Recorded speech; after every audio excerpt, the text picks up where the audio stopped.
بسم الله الرحمن الرحيم، والصلاة والسلام على أشرف المرسلين سيدنا ونبينا محمد صلى الله عليه وسلم. كل سنة وانتم طيبين يا جماعة. أنا كل يوم ببدأ لكم الفيديو في المطبخ، لأن احنا كل يوم أكل. ربنا يديمها نعمة علينا. كل سنة وانتم طيبين يا جماعة. النهاردة 8 يوم رمضان، و8 يوم النهاردة الخميس. فطبعا احنا النهاردة السوق ومشحطين، فبكرة السوق بتاعنا، فاحنا هنلم الدنيا كده ونشوف عندنا ايه نعمله ونقضي النهارده، عشان بكره نروح نبعت البنات السوق يجيبوا لنا حبه الطلبات وكده اللي احنا عايزينه. انا كنت بعت تيسير جابت لي لحمه سويتها، لان النهارده انا يا جماعه مأنتخه طول النهار. اضحكي تيسير عرف مني بتكلم كل يوم على المواعين، لقيتها قامت النهارده وصبنت لي المواعين. كتر الف خير. ايوه خشي هتخشي جوه المواعين عشان انت اللي عاملاها، عايزه تخشي جوه المواعين. ده غير يا جماعه الكوبايات والاطباق والحاجات. بس هي بصراحه الميه كانت قاطعه معاها وخلصت لي برميل الميه اللي تحت الحوض، بس مش مشكله. ما غسلتش البوتاجاز عشان الميه كانت قاطعه.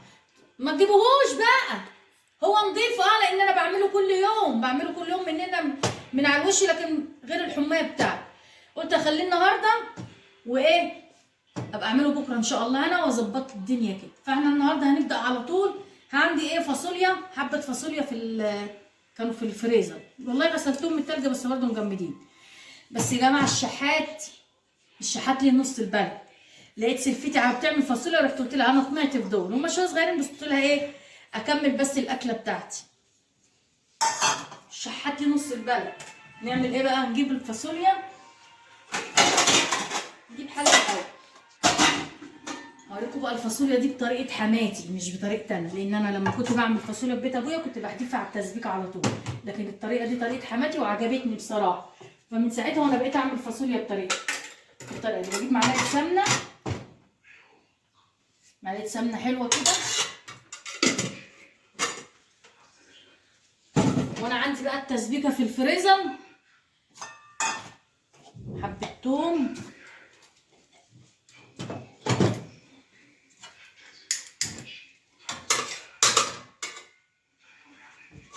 هنحط حبه التوم. نحط الاول الفاصوليا لما نسيح حته السمنه دي تنزل. هنحط بقى الفاصوليا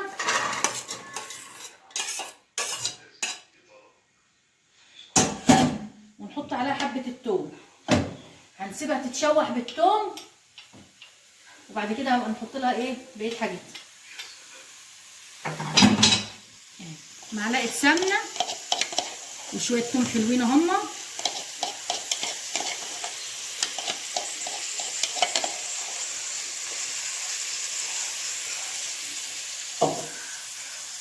هوطي بس عليها شويه. بصوا يا جماعه، حتى مش بقلبها، سيبها كده. يعني انا بس عايزه انزل حته السمنه اللي في قلب المعلقه.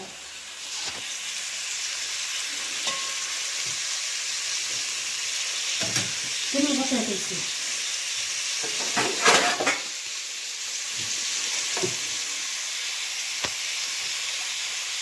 كده.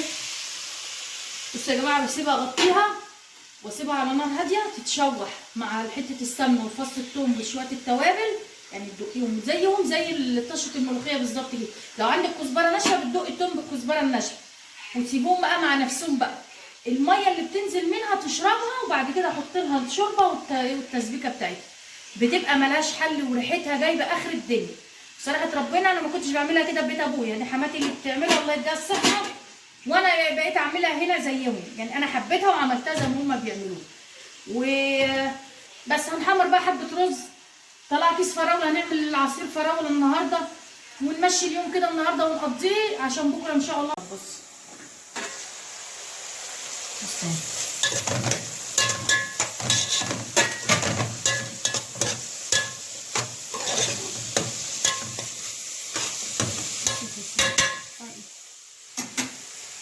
تيسير كانت بتقول لي انت ما قلبتيش التوم ليه؟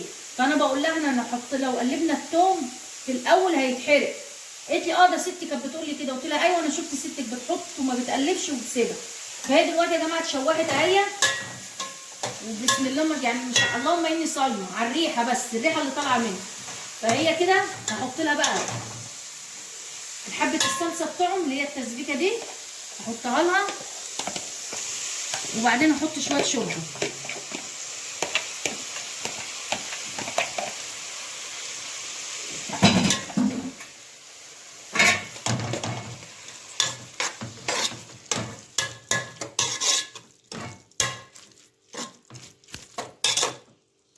ارفعي دي يا تيسير. هنحط بقى حبه شوربه.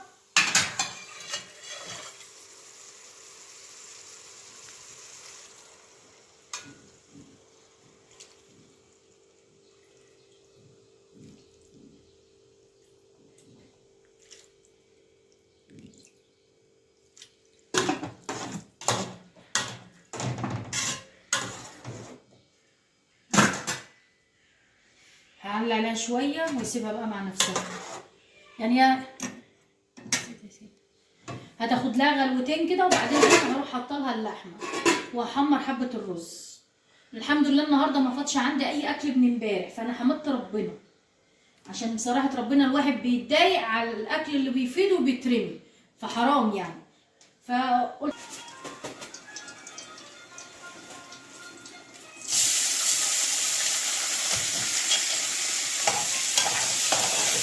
حطيت يا جماعه معلقه سمنه وحبه زيت صغيرين.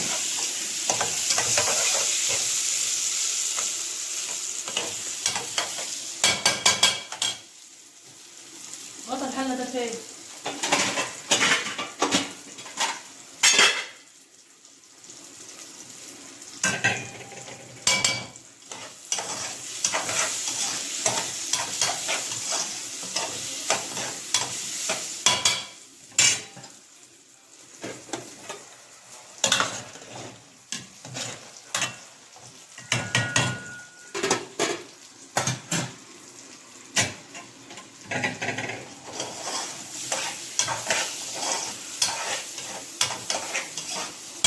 وقفي بقى تيسير.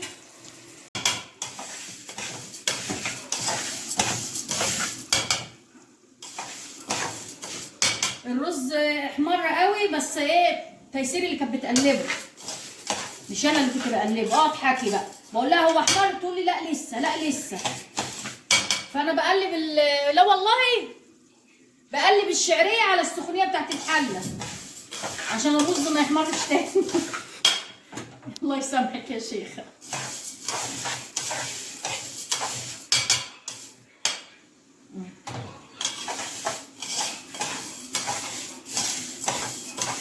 وقفي دقيقه واحده. انت اللي قاعده ناسيه نفسك، هستنى لما الشعريه كمان تتحرق. هو الرز ما اتحرقش، هو احمر. بس والله يا جماعه الرز اللي هو حبه وحبه دوت بيبقى ريحته جميله جدا، احسن من الرز بشعريه. يعني انا بعمل رز بشعريه حلو برضه، بس حمدي جوزي ما بيحبش الرز اللي هو بشعريه. يعني الشعريه هي اللي حمراء والرز ابيض، لا بيحب الحبه وحبه اللي انا بعمله ده جميل. يا لهوي معلش يا جماعه الترزيع والتخبيط ده كل يوم نلحق نفسنا بالعافيه. نزود بقى الرز. وقعت برضه. زود الرز واحط اللحمه بقى مع الفاصوليا، ويبقى احنا كده معانا العصير والعيش في الفرن بنقمره، وعندنا بقى المخلل وكده.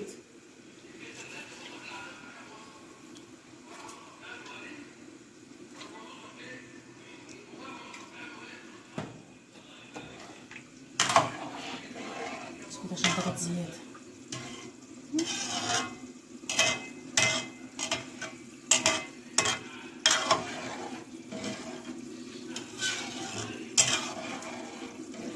بصوا يا جماعه، اللي ما بيعرفش يزود الرز، بيزود الرز بيبقى زياده عن الرز بحاجه ايه بشويه. وفي نفس الوقت انا بعرفه ازاي، احط المغرفه مش المعلقه كده، الاقيه بيلف براحته جوه، فبعرف ان هو كده خلاص مش عايز ايه شوربه تاني. دي برضو حته من الخبره يعني، من كتر ما الواحد بيعمل اكل وكده. فهنحط بقى اللحمه مع الفاصوليا. فاصوليا جميله ازاي على فكره يا جماعه، هي التسبيكه بتاعتها حمرا بس الكاميرا اللي ظلماها.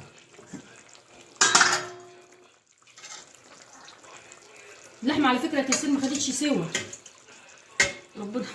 والله هو قال لك صغيره.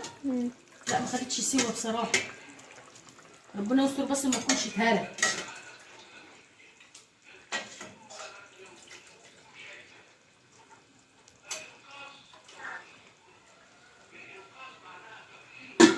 وريحتها كمان جميله، ريحتها كانت جميله قوي وهي بتستوي.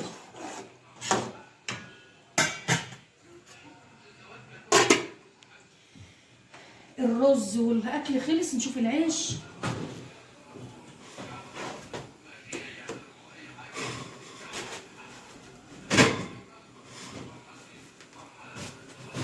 قلبه بس. تعالي بقى نعمل العصير. انا هوسخ بقى مواعين براحتي، اللي نفسي فيها اعمله.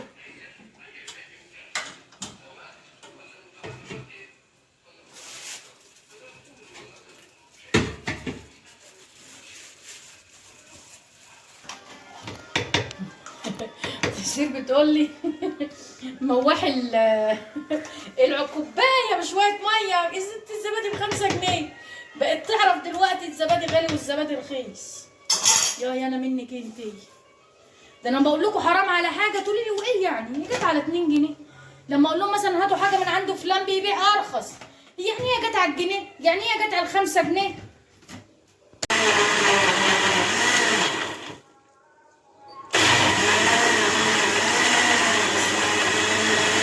طب وقت الدوشه دي. يلا بقى خد العصير وديه وظبطي الدنيا هناك كده.